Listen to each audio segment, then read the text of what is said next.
So let's talk a little bit more about Section 216 of the IRPR.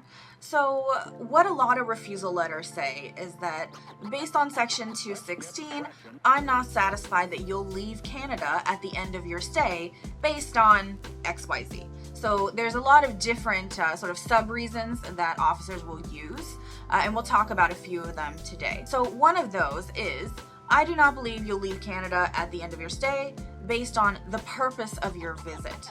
Okay, now this is one of the most common reasons for refusal, and the reason it's the most common is because it's very vague. It's very vague, and it could mean a lot of different things. Usually, though, it has to do with what the officer is thinking about in terms of the reasonableness of your plan of study and how this relates to your career. So a lot of times when when we get access to information notes back and we're looking at the refusal reasons and we're looking at what the officer said, one of the reasons for refusal is the purpose of your visit. Almost always it has to do with the study plan, your statement of purpose, which of course was your explanation for why you wanted to study in Canada in the first place. But not just in Canada, why you wanted to study at this program, at this school in Canada, rather than some comparable program in your country or in your region. So a good statement of purpose, a good study plan will address all of those things.